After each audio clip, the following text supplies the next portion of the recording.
परवा एक बातमी वाचण्यात आली, ती म्हणजे आइसलंड या देशामध्ये पहिल्यांदा डास सापडला. आता भारतात राहणाऱ्या लोकांना कुठे डास आढळला ही बातमी याची होईल असं वाटण्याची शक्यता नाहीये.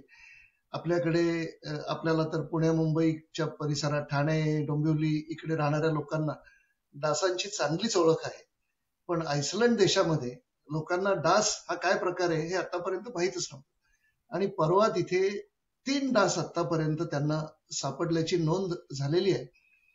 तर आइसलंडमध्ये एरवी तिथलं जे तापमान असतं तर ते बऱ्यापैकी कमी असतं आणि साधारण त्यांच्या दृष्टीने तिथे डासांची संख्या आतापर्यंत त्यांना अजिबात म्हणजे अजिबातच आढळली नव्हती. पण यावेळी मात्र ग्लोबल वॉर्मिंग वगैरेच्या मुळे त्यांना असं लक्षात आलं की जवळजवळ 27 डिग्री सेल्सिअस पर्यंत आइसलंडचं तापमान गेलेलं होतं आणि साधारण ते तिथे 15-16 डिग्रीच्या आसपास असतं सेल्सिअसमध्ये. तर यंदाच्या ग्लोबल वॉर्मिंगच्या गेल्या कित्येक वर्षांच्या ट्रेंडमुळे तिथे त्यांना असं लक्षात आलं की आता डास तिथे दिसू लागले आहेत आणि यातले काही डास हे जहाजातनं वगैरे तिकडे पोचलेले असतील, काही डास हे कदाचित विमानातून वगैरे लोकांच्या सामानातून पोचतात. पण नॅचरली ऑकरिंग म्हणजे नैसर्गिक परिसरामध्ये त्यांना प्रथमच असे डास सापडले आहेत. तर मोठी चिंतेची बातमी आहे नरेंद्र.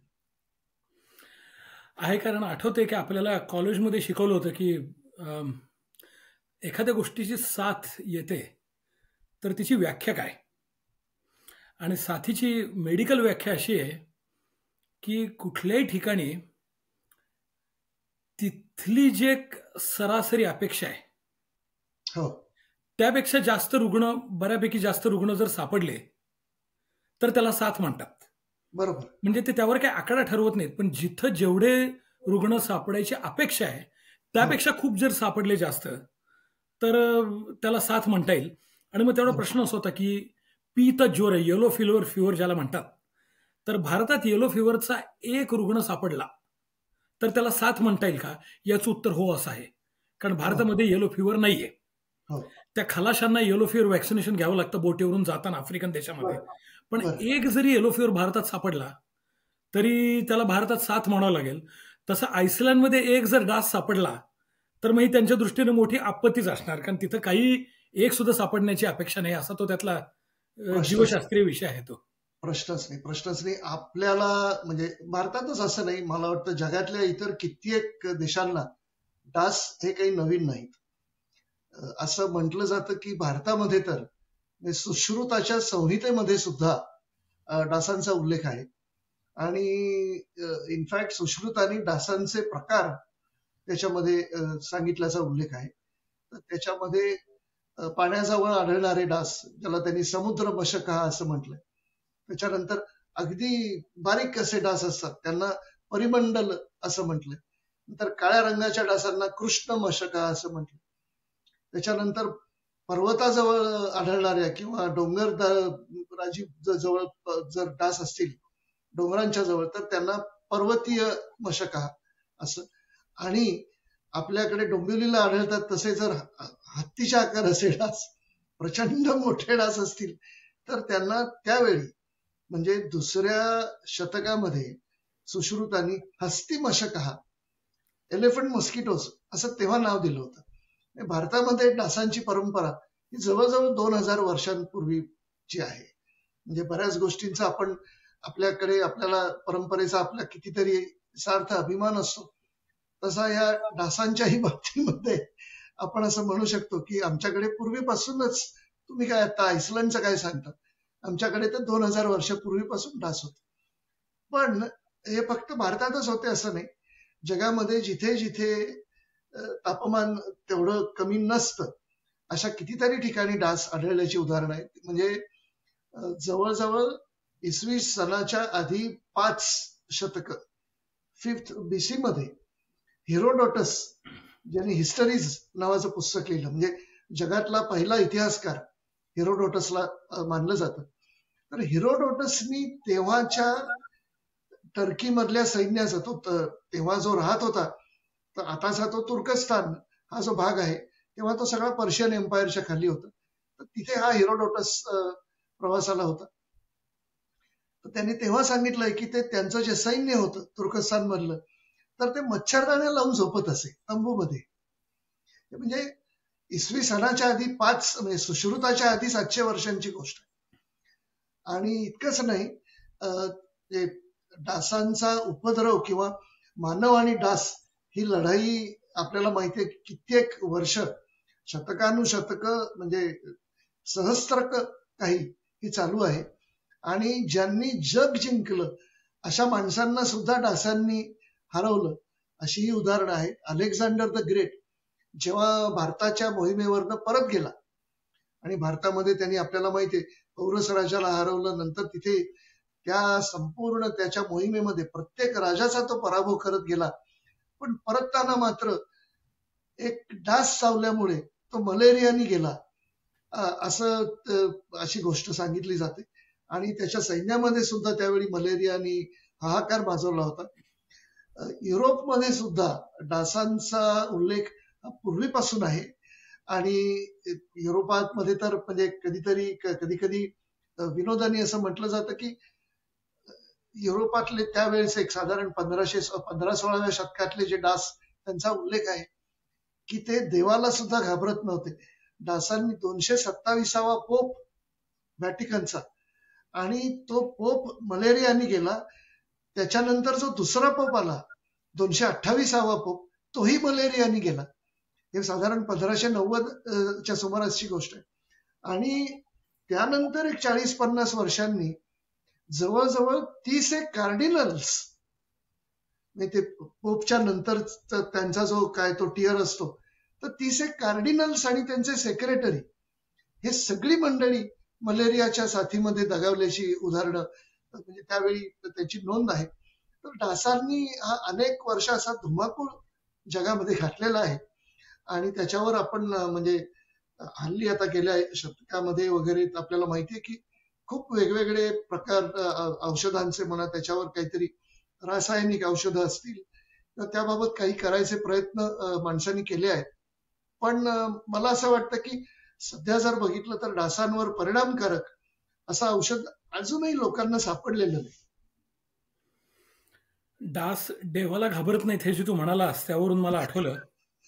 आणि एक तर सुश्रुताच्या संहितेमध्ये देखील त्यांचा उल्लेख आहे. तर पुराण काळ आणि डास यांच्यावरून एक गोष्ट आठवली की हा अक्षरशः संस्कृत मधला श्लोक आहे. बर.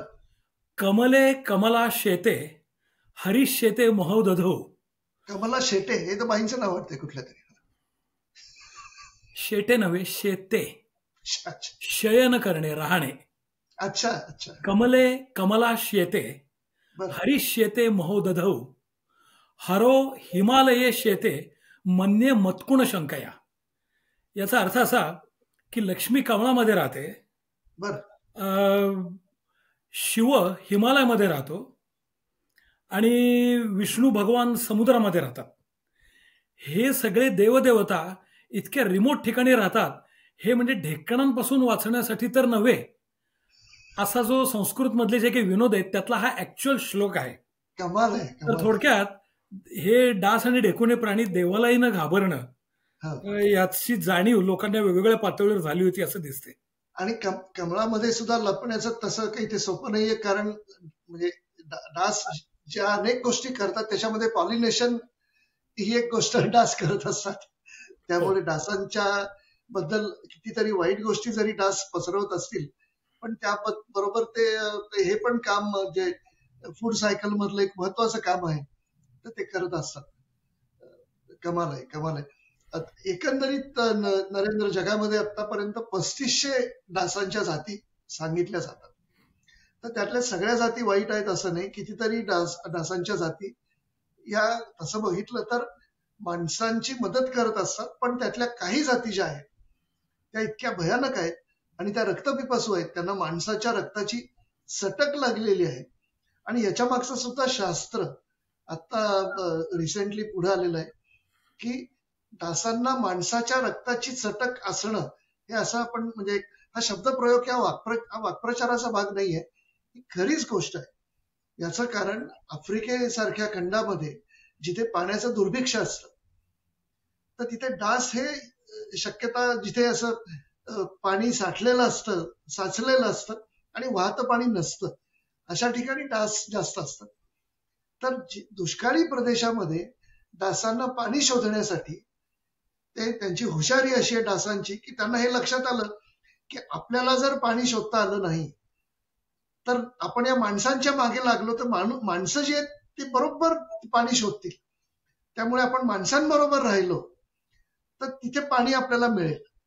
आणि त्यामुळे मग इतर कुठल्या प्राण्यांच्या मागे जाण्यापेक्षा माणसाच्या मागे लागलेलं बरं. आणि त्यातून त्यांना माणसाच्या रक्ताची स्पेसिफिकली चटक लागली, म्हणजे सिंहाच्या पेक्षा किंवा हत्तीच्या पेक्षा माणसाच्या रक्ताची चटक. तर ही गोष्ट खरी आहे असं त्यांना आढळून आलं. अमेझिंग आहे. बरोबर आहे. हे सांडपाणी आणि त्याचे प्रतिबंधक उपाय यावर थोडंसं आपण थोड्या वेळाने बोलूच. हो. परंतु आईसलँडमध्ये एक डास सापडला आणि त्यामुळे राष्ट्रीय चर्चेचा विषय झाला. त्याचा माझा अनुभव असा की हा डासांचा नाही पण उंदरांचा अनुभव आहे. बऱ्याच वर्षांपूर्वी मी कॅनडामध्ये संगीताचे कार्यक्रम करत होतो. तर त्यातल्या अगदी कॅनेडियन रॉकीज, म्हणजे जो डोंगराळ प्रदेश आहे की अगदी खेडेगाव आहेत तिथं आणि सगळ्या जगापासून अलिप्त असे छोटे त्यांचे ते निसर्ग सौंदर्य असलेले, तिथं राहणाऱ्या एका मुलीची माझी ओळख झाली. कारण ती कार्यक्रमाला आली होती. ती अशी गावातली अगदी साधी मुलगी होती. तर ती म्हणाली की पुढं मागे मी न्यूयॉर्कला येऊ का? तर मी कॅज्युअली म्हणलं हो ये, कधी ये, मी तुला इकडे तिकडे हिंडून आणीन. तर खरोखरच त्यानंतर जवळजवळ 6-7 वर्षांनी ती न्यूयॉर्कमध्ये आली आणि मग तिला एक दिवस मी न्यूयॉर्क दाखवलं. त्यात त्या न्यूयॉर्कच्या सबवे, म्हणजे जमिनी खालून धावणारी जी लोकल गाडी आहे, तर त्या सबवेची आम्ही वाट पाहत असताना प्लॅटफॉर्मवर तिला मोठे उंदीर दिसले. तर ती म्हणाली की मी आयुष्यात प्रथम उंदीर पाहते. कमाल आहे. तर ते कॅनडामध्ये गोफर्स वगैरे इतर गोष्टी असतात पण उंदीर नव्हते. करेक्ट. तर ती जेव्हा म्हणायला म्हणाली की मी आयुष्यात प्रथम उंदीर पाहते, तर मी तिला म्हणालो की that makes me want to question your upbringing. म्हणजे तुझ्यावर काय संस्कार काय झाले ते तुम्हाला जो उंदिरा प्राणी माहित नसेल. करेक्ट. आणि त्यावर त्या न्यूयॉर्कमध्ये जो घडलेला विनोद आहे तो म्हणजे एक कॉमेडी शो करणारा जो माणूस आहे डेव्हिड लेटरमन, तर त्यांनी एकदा त्याची मुलाखत, त्यांनी शहराच्या महापौराची मुलाखत घेतली. बर. आणि तो ब्लूमबर्ग नावाचा महापौर त्यावेळी होता.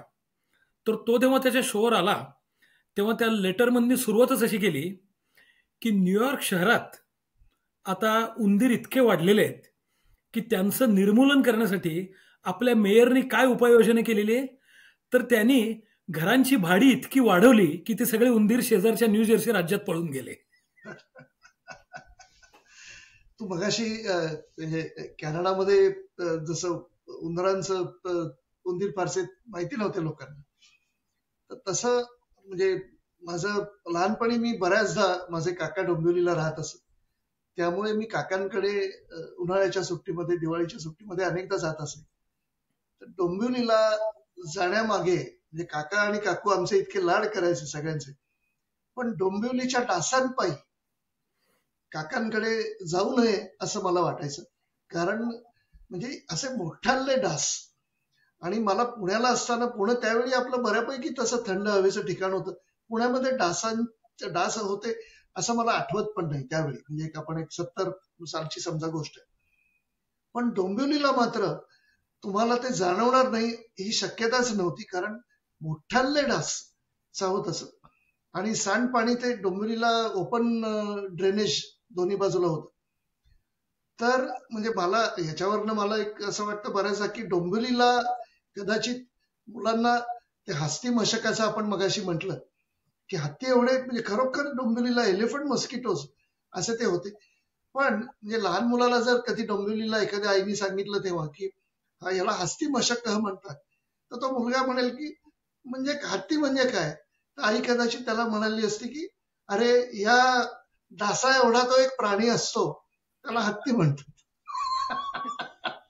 त्या चक्रधरांचा जो दृष्टांत आहे की 4 आंधळ्यांनी हत्ती पाहिला, करेक्ट, तर त्याला वेगळाच अर्थ या हस्ती मशकामुळे मिळू शकेल.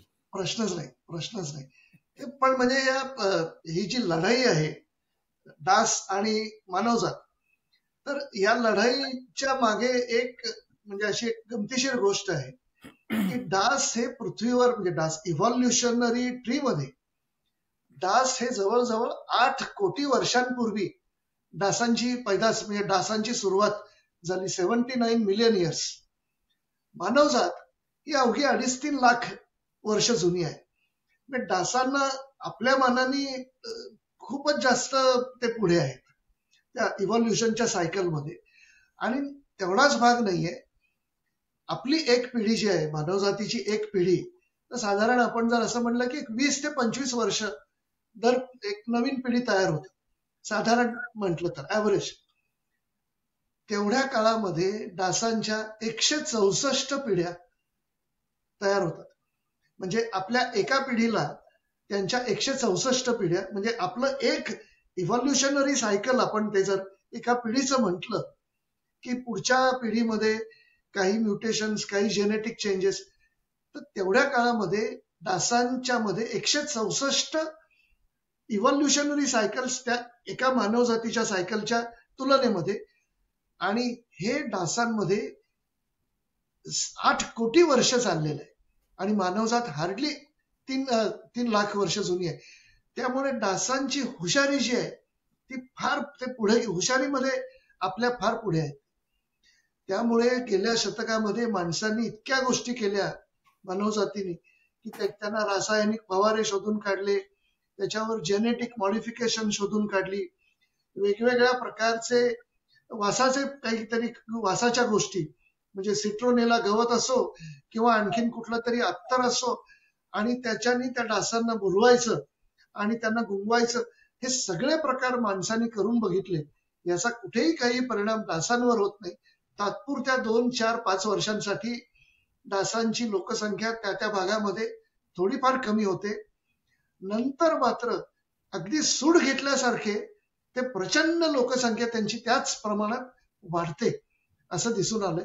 आणि त्याच्यामुळे एक असा विचार प्रवाह गेली काही वर्ष जगामध्ये चालला आहे की आपण म्हणजे आपल्यापैकी बऱ्याच जणांना असं वाटतं, मलाही आतापर्यंत असं अनेकदा वाटलेलं आहे की असं कोणीतरी इतका माणूस चंद्रावर गेला, माणसांनी हे केलं, आता AI सगळं तंत्रज्ञान आहे, इतक्या सगळ्या गोष्टी आहेत, पण आपल्याला अजून डासांना मारता येत नाही. हा काय प्रकार आहे? पण हे डासांना मारणं तेवढं एकतर सोपं नाहीये. आणि काही लोकांचं असं म्हणणं आहे की अशी कुठली तरी इव्हॉल्युशनच्या सगळ्या त्या चक्रामधली, निसर्गाच्या चक्रामधली एक ही जी स्पीशीज आहे, जमात आहे, तर ही मानवजातीने असं ठरवायचं की ही एलिमिनेट करायची. हे बरोबर आहे का? कारण संपूर्ण त्या डासांच्या 3500 जातींपैकी काही जाती या रोग तयार करतात किंवा ते रोगांचा प्रसार करतात. तर तेवढ्या पुरतं जर आपण त्यांचा निर्बंध ठेवला, म्हणजे त्याही डासांना बाकी ते जे काय करत असतील, कुठे अंगावर बसले, इकडे फळावर बसले, पण त्यांना रक्त ते शोषू द्यायचं नाही, किंवा तो जो काही म्हणजे रोग तयार करतात तेवढा करू द्यायचा नाही. ते जर वेगळं करतात, म्हणजे सरसकट त्यांना मारहाण करण्यापेक्षा, ज्याला एक मी हातोडी घेऊन सगळ्या जगातल्या डासांना मारायचं, त्या हॅमर स्ट्रॅटेजीच्या ऐवजी अशी काहीतरी स्ट्रॅटेजी की फक्त त्यांचा जो उपद्रव आहे, आणि त्यांच्या डासांमुळे जगात दरवर्षी 7 लाख मृत्यू होतात. म्हणजे तो आकडा 7 लाख हा आकडा इतका मोठा आहे त्याच्यामध्ये की आतापर्यंत जर जगाचा इतिहास बघितला तर जगात इतकी जी युद्ध आतापर्यंत झाली आहे, त्याच्यामध्ये अगदी परवापर्यंत युद्ध आपण जरी धरलं, एवढ्या सगळ्या युद्धांमध्ये जेवढी मानव जातीची हानी झाली नाही, प्राणहानी, त्याच्यापेक्षा जास्त मृत्यू हे डासांमुळे जगात झालेले आहे. म्हणजे इतका भयंकर इतकी ज्या प्रमाणातली ती लढाई आहे, याच्यामध्ये पहिलं महायुद्ध, दुसरं महायुद्ध, सगळी पूर्वीची युद्ध हे घेऊन सुद्धा त्याच्यापेक्षा जास्त मानवजातीची कत्तल या डासांनी केलेली आहे. तर त्यामुळे या मानव आणि डास या युद्धाला एक वेगळंच महत्व आहे. पण आतापर्यंत माणूस ती लढाई हारत आलेला आहे. या युद्धाच्या इतिहासाबद्दल माझा एक अनुभव असा की पुन्हा कॅनडातलीच गोष्ट आहे. कॅनडात विनिपेग नावाचं जे गाव आहे तिथं आमचा संगीताचा कार्यक्रम होता.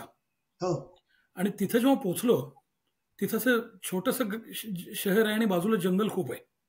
त्यांचा जो कॉर्पोरेशनचा जो छोटा हॉल होता तिथे भिंतीवर पोस्टर्स लावली होती बर आणि त्यातली बरीचशी पोस्टर्स विनिपेगची म्युनिसिपॅलिटी आणि डास यांच्या युद्धांच्या ऐतिहासिक युद्धांचे दाखले होते, पानिपत वगैरे सारखे. बर आणि त्यात 1920 सालचं युद्ध किंवा अशा कुठल्या तरी सालचं युद्ध हे त्या शहराने जिंकलं, पण अच्छा बाकी सर्व युद्ध ते हारले होते. हा म्हणजे एक इतिहासाचा विषय. दुसरं म्हणजे आम्ही आमचा कार्यक्रम ते जंगलामध्ये, कारण तिथं जवळजवळ 25-30 हजार लोक यायचे, हो तर जंगलामध्ये मोठं व्यासपीठ तयार केलं होतं बांबूचं.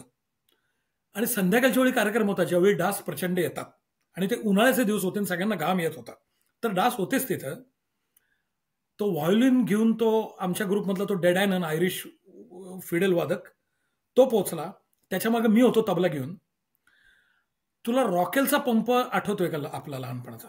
तो पंपाने रॉकेल, ते रंगपंचमीला कसे पिचकारी उडवतात तशासारखं ते होतं. करेक्ट करेक्ट तशासारख्या पंपाने डास प्रतिबंधक औषध ठेवलं होतं आणि जाणाऱ्या प्रत्येक कलाकाराला ते होळी आणि रंगपंचमी खेळल्यासारखे त्या पंपानी खालपासून वरपर्यंत माखून टाकत होते. बापरे बापरे त्या केमिकलचा चिकट वास घेऊन आम्ही तो कार्यक्रम केला. फक्त त्यामुळे डास चावल्याने ते तितकंच खरे, म्हणजे अगदी कमाल वैयक्तिक अनुभव आहे. आणि कमाल दुसरं, तू जो डासांच्या प्राणहानीचा विषय काढलास त्यावरून म्हणजे इतकं बरोबर आहे की अशी म्हणजे ते प्रश्न आणि त्यांची उत्तरं, कूटप्रश्नांसारखी ते बायोलॉजीमध्ये प्रश्न असतात की प्राणी दाखवलेले असतात. हत्ती, पिसाळलेला हत्ती, वाघ, कुत्री, अजून कुठले संसर्गजन्य जीवाणू, हो आणि यात सगळ्यात सिंह जंगलातले, सुसर, मगर, आणि या बरोबर सगळ्यामध्ये घातकी प्राणी कुठला? आणि याचं उत्तर सगळ्यात शेवटी डासाचं चित्र आहे. आणि कमाल त्यांनी लिहिले की हा छोट्या आकाराचा प्राणी जो आहे त्याच्यामुळं, कीटक जो आहे त्याच्यामुळं प्राणहानी आणि वित्तहानी, म्हणजे अर्थकारणावर जेवढा, म्हणजे हेल्थ केअरवर जेवढा बोजा पडतो त्याचा आकडा हे सिंह, वाघ यांच्या शेकडो पटीने जास्त आहे. स्वतः माझं उदाहरण याला आहे की 2023 साली डेंग्यू फिवरमुळे मी हो इतका आजारी पडलो की मला इंटेन्सिव्ह केअर युनिटमध्ये 5 दिवस ऍडमिट व्हावं लागलं. हो तर मला स्वतःला मिळतो खर्च, डास चावल्यामुळे तो 1 लाखापेक्षा जास्त एवढा खर्च स्वतःला करावा अरे लागला. बाप अरे तर बाप याचा पुन्हा मुद्दा असा, म्हणजे यावर बोलावं तेवढं कमी आहे, पण एका बाजूला डासांचा प्रादुर्भाव ही जागतिक समस्या आहे आणि उष्ण देशीय वातावरण त्याला कारणीभूत आहे हे मान्य करून देखील याचा अर्थ आपल्याला काही करता येणार नाही असं नसून, उलट शक्य तेवढे प्रयत्न आपण केले पाहिजेत, कारण आपण त्या उष्णदेशीय वातावरणात मोडत असल्यामुळं आपण एक्स्ट्रा प्रयत्न केले पाहिजेत. म्हणजे सांडपाणी घरात साचू न देणं, गलिच्छ डबकी साठवू न देणं, या सगळ्याचा नागरिक शास्त्राचा जो एक सेन्स आहे तो हो लोकांनी जर सुरू केला नाही तर त्याची उदाहरणं रोज पुणे मुंबईत आपल्याला मिळतात की प्रत्येकाच्या घराघरात बरोबर मलेरिया, चिकनगुनिया यांनी आजारी असणारे लोक आहेत. त्यामुळे गोष्ट गंभीरपणे घेणं आवश्यक आहे. नाही आणि हा म्हणजे हा जगात सगळीकडेच म्हणजे भारतातला तर हा मुद्दा आहेच, पण आता कोलंबिया देशामध्ये याच्यामध्ये काही खूप मोठे प्रयत्न चालले आहेत. मध्यंतरी इंडोनेशियामध्ये याच्याबद्दल खूप मोठे प्रयत्न केले गेले आणि मी या 2 देशांचा उल्लेख अशासाठी केला की या देशांमध्ये संपूर्ण पॉप्युलेशन मध्ये काही शहरात, त्या देशातल्या काही शहरात, कोलंबियामध्ये मेडेईन जे शहर आहे, तर त्या मेडेईन शहरामध्ये संपूर्ण शहरात एक डासांची नवीन जात सोडून देण्याचे प्रयोग चालू आहेत. आणि अशी म्हणजे अक्षरशः लाखोंच्या, कोट्यावधींच्या संख्येने हे नवीन डास शहरामध्ये इंट्रोड्यूस करायचे. हा प्रयोगही त्यांनी इंडोनेशियातही केला होता. इंडोनेशियामध्ये तो यशस्वी झाल्यानंतर त्यांनी असं ठरवलं की हा आणखीन मोठ्या प्रमाणात करायचा. आता तो कोलंबियात 1-2 ठिकाणी चालू आहे आणि मला असं वाटतं की आज ना उद्या कदाचित भारतामध्ये सुद्धा असा प्रयोग करण्याची शक्यता, म्हणजे मला असं वाटतं सरकारला विचार करावा लागेल. पण ते नवीन डास सोडणं, त्याच्या मागचं जीवशास्त्र थोडं सांग ना. त्याच्यामध्ये आता म्हणजे नवीन डासांच्या मध्ये जेव्हा एखादी नवीन ती जात किंवा प्रजात इंट्रोड्यूस केली जाते, तर हळूहळू त्यांच्यात आणि जे आधी डास आहेत त्यांच्यामध्ये एक संकर होऊन एक नवीन काहीतरी त्याच्यात एक त्यांच्या पुनरुत्पादनामधून असे डास तयार होतील, तर जे कमी त्यांच्यामध्ये क्रौर्य असेल किंवा ते रक्तपिपासू असणार नाहीत किंवा एखादी गोष्ट ते चुकीची करणार नाहीत अशा प्रकारचं. आणि त्यांना आतापर्यंत तर शास्त्रज्ञांना त्याच्यामध्ये म्हणजे ऍटलिस्ट लिमिटेड प्रमाणामध्ये यश आलंय असं म्हणतात. आणि हा प्रयोग अशासाठी महत्वाचा आहे की यावर उपाय काय असं जे आपण मगाशी म्हणालो होतो, तर याचं तोड एकच आहे की ही जी जीवशास्त्रीय कीटकांच्या पातळीवर ही जी जमात आहे तिचा प्रतिकार त्या जीवशास्त्रीय कीटकांच्या पातळीवरच केला पाहिजे. केमिकल वगैरे फवारून तो होणार नाही. त्या जीवशास्त्रीय पातळीवरच त्याचा लढा कीटकांच्या लेवलला जाऊन केला पाहिजे, असा तो मुद्दा आहे. तीच सक्सेसफुल स्ट्रॅटेजी व्हायची शक्यता आहे. बरोबर बरोबर. नेहमीप्रमाणे काहीतरी विनोद सांगणं आवश्यक आहे. तर यावर काय उपाययोजना करावी, यावर जे घरगुती उपाय सुचवले गेले होते त्यातला एक विनोद अंगूर हा जो चित्रपट आहे जो शेक्सपियरच्या कॉमेडी ऑफ एरर्स वरून घेतलेला होता, तर त्यात जोक असा आहे की तो देवेन वर्मा संजीव कुमारला म्हणतो की एक काम करू, आपण मच्छरदाणी लावू आणि दुसरीकडे झोपू उघड्यावर. मग डासांना वाटेल की आपण मच्छरदाणीचे आत आहोत म्हणून ते सगळे तिकडे जातील आणि आपण दुसरीकडे शांत झोप घेऊ. असा तो विनोद होता त्यात. अच्छा, कमाल आहे कमाल आहे. याच्यामध्ये म्हणजे लोकांनी आता गेल्या 100-150 वर्षात शास्त्र इतकं पुढे गेलंय की डासांचं जे काही काम आहे ते कसं करतात त्याच्यामध्ये ती ज्या तऱ्हेची सिरिंज सारख्या त्यांच्या त्या ट्यूब मधून, तर त्या सिरिंजला 6 वेगवेगळ्या प्रकारच्या सिरिंजेस त्यांच्याकडे आहेत. म्हणजे आपल्याला जेव्हा डास चावतो तेव्हा आपल्याला असं वाटतं की डास चावलं म्हणून, तर ते डास चावला हे नुसता तो असा एक आपला किंवा ते सापाचे दात किंवा कुत्र्याचे दात जसे आपण बाईट मार्क्स म्हणू, तसं डास चावला हे नुसतं काहीतरी टोचलं आणि ते 6 ठिकाणी आपल्याला डासांनी टोचलेलं असतं, आपल्याला ते कळत पण नाही. तर ते जे मेकॅनिझम ती जी प्रक्रिया आहे ती इतकी इलॅबोरेट आहे. त्याच्यामध्ये त्या 6 पैकी 2 ज्या ट्यूब्स आहेत त्या अक्षरशः ती सर्जरी करण्यासाठी त्याला दिलेले आहेत. म्हणजे ती टिश्यू अशी उघडायला एखादा सर्जन ज्याप्रमाणे फोर्सेप्स वापरून वरची कातडी बाजूला करेल, तर त्या 6 पैकी 2 ट्यूब्स ते करतात. त्याच्यातली आणखीन एक जी ट्यूब आहे तर ती एक भूल म्हणजे तुम्हाला वेदना जाणवणार नाही असं ते अनेस्थेटिक तुमच्या शरीरामध्ये टोचते. बरोबर आहे. म्हणजे इतकं ते सगळं भयंकर आहे की काय इव्हॉल्युशनरी मेकॅनिझम त्याच्या मागचा जो आहे. आणि एकच ट्यूब आहे जी रक्त शोषण्याचं काम करत असते. म्हणजे 6 पैकी एकच ट्यूब रक्त शोषण्यासाठी आहे. बाकी सगळ्या ते जसं मून लँडरला 4 पाय आहेत आणि मग बाकी काही त्याला आर्म्स आहेत, तशासारखा एक इलॅबोरेट मेकॅनिझम त्या डासांकडे असतो. आणि म्हणजे आपण म्हणलं तसं की 8 कोटीच्या या उत्क्रांतीमध्ये डास आपल्या इतके पुढे गेलेले आहेत की याच्यावर लगेचच्या लगेच उपाय सापडण्याची शक्यता अतिशय कमी आहे. म्हणजे पुन्हा हा एक वेगळा विषय आणि यावर कधीतरी आपण जरूर बोलू की मानव प्राण्याला आपण सर्वश्रेष्ठ आहोत हा जो एक अभिमान आहे, तर यामध्ये काय काय त्रुटी आहेत किंवा किती बाबतीत आपण किती कमी पडतो. म्हणजे जी.ए. कुलकर्णींनी एका कथेत लिहिलेलं होतं की सर्व जमाती प्राणी मात्रांच्या निर्माण केल्यानंतर परमेश्वरांनी शेवटी माणूस निर्माण केला, पण इतर जमातींना सर्व महत्वाच्या गोष्टी देऊन टाकल्यामुळं माणसाला द्यायला त्याच्या हातात काही उरलं नव्हतं. तर ही उणीव त्यांनी आपण सर्वश्रेष्ठ आहोत असा अहंकार माणसाला देऊन ती उणीव त्यांनी भरून टाकली. म्हणजे दिलं काहीच नाही, फक्त तुम्हाला मनाने वाटेल की आपण सगळ्यात श्रेष्ठ आहोत.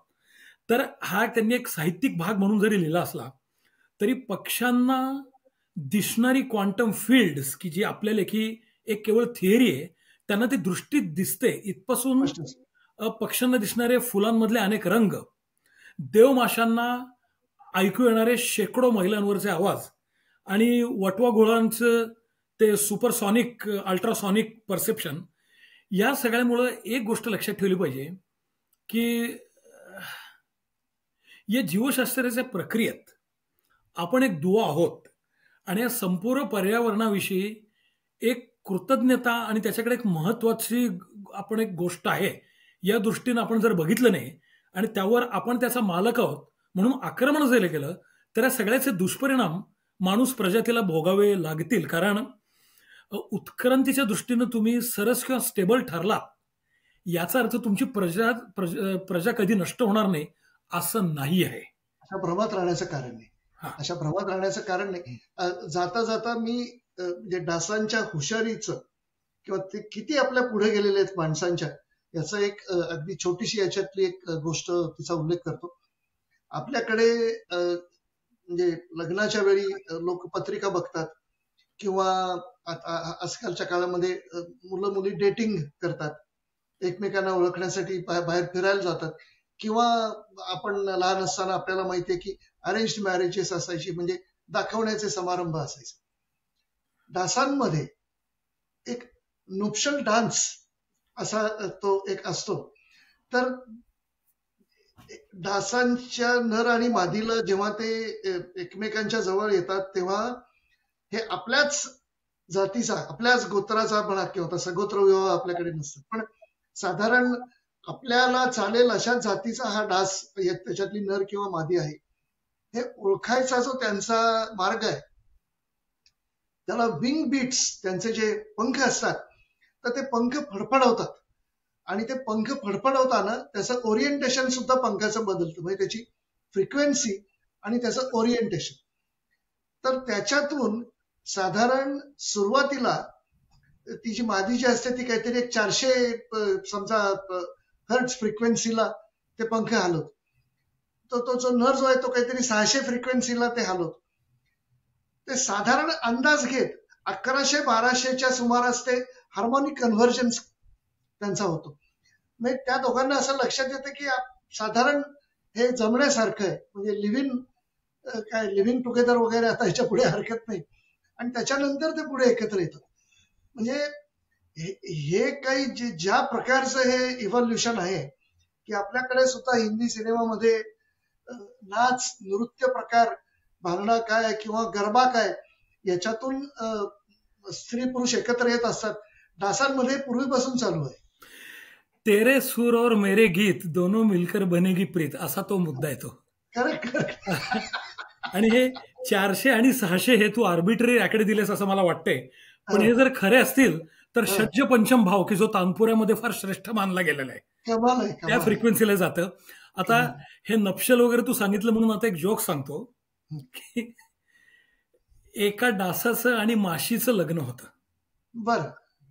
आणि ते हनीमूनला जातात. अच्छा. हनीमूनहून परत आल्यावर तो डास अत्यंत वैतागलेला असतो. तर आजूबाजूचे त्याला विचारतात कसा काय झाला हनीमून. तो म्हणाला फार वाईट झाला. तर ते म्हणाले का, तर तो म्हणाला फार डास होते.